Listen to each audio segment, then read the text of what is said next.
l'exercice 5, donc la légende raconte que Jules César transmettait ses messages en décalant chaque lettre de 3 positions.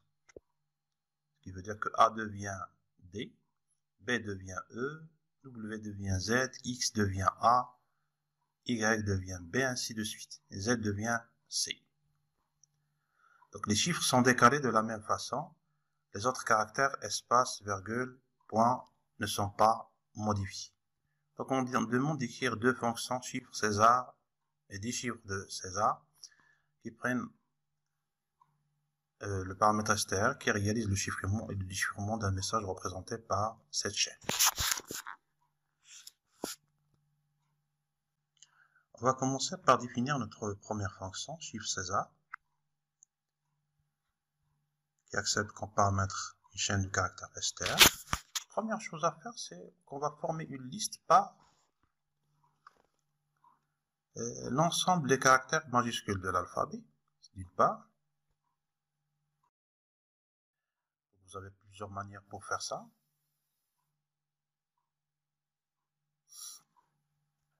On va créer une liste par compréhension qui va être remplie par un caractère à partir de son code ASCII à travers la méthode de la fonction CHR. Pour chaque i, une range de, on va prendre l'intervalle qui représente les codes ASCII de A majuscule jusqu'à Z majuscule. On connaît très bien que le code de A majuscule c'est 65 et celui de Z majuscule c'est 90, mais on va supposer qu'on ne le connaît pas. On va utiliser la fonction ORT qui permet de récupérer le code ASCII d'un caractère. Ensuite, on va ajouter à cette liste, en fin de liste, les caractères A manuellement, A, B et C.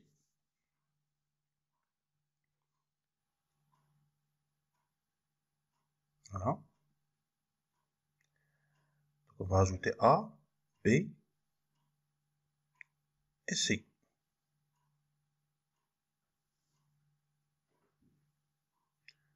Pour les derniers caractères de l'alphabet Z, il est transformé en C.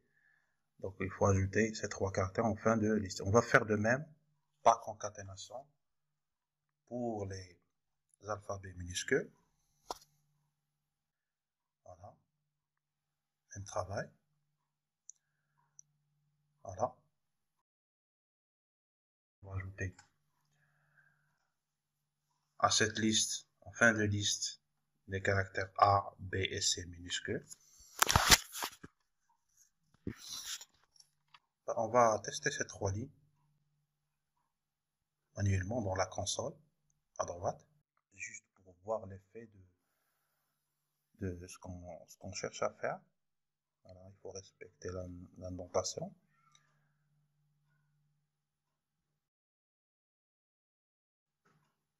Vous allez voir que alpha, il va contenir les caractères de l'alphabet de A majuscule jusqu'à Z majuscule, plus les 3 caractères qu'on a ajoutés enfin, puis les caractères minuscules.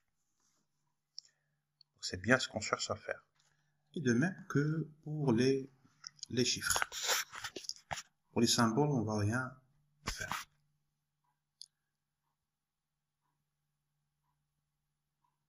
Voilà. Même travail pour les chiffres. On va créer une variable chiffre qui va recevoir le code qu'on va retourner en fin de cette fonction. Et pour chaque caractère de la phrase qu'on cherche à chiffrer, on va récupérer l'indice de première occurrence de ce caractère. Donc on va utiliser la méthode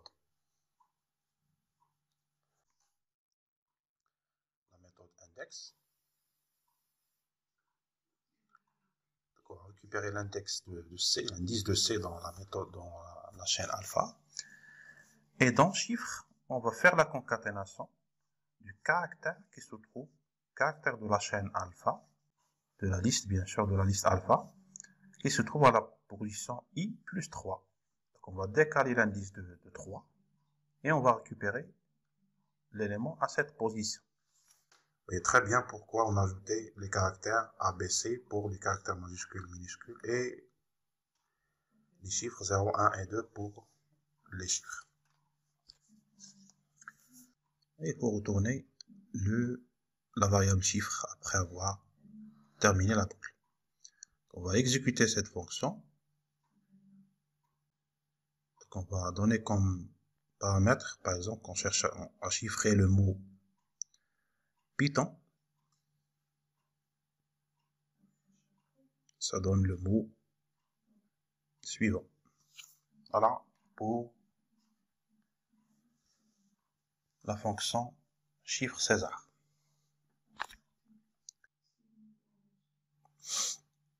La deuxième fonction qu'on a demandé à créer, c'est la fonction qui fait l'inverse.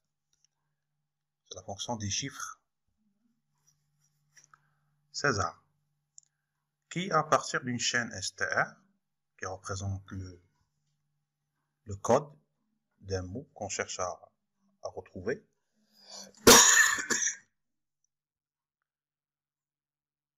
voilà, on va faire la même chose, on va former la liste alpha.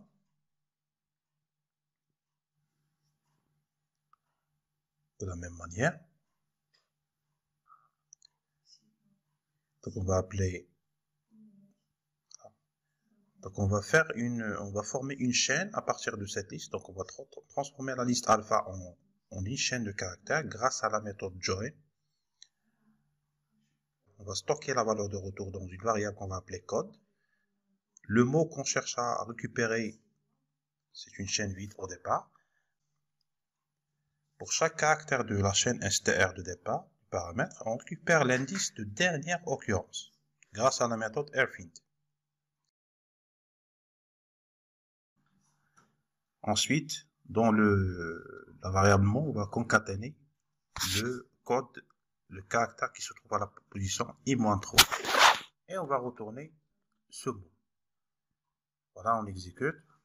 Si on fait appel à notre fonction des chiffres César pour le mot qui a été chiffré au départ, on va essayer de voir est-ce qu'on va récupérer le mot Python.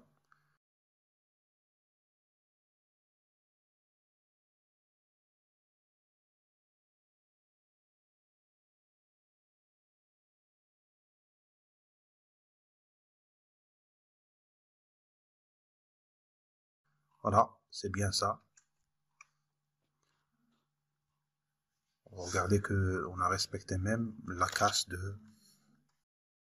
de cette chaîne. Voilà.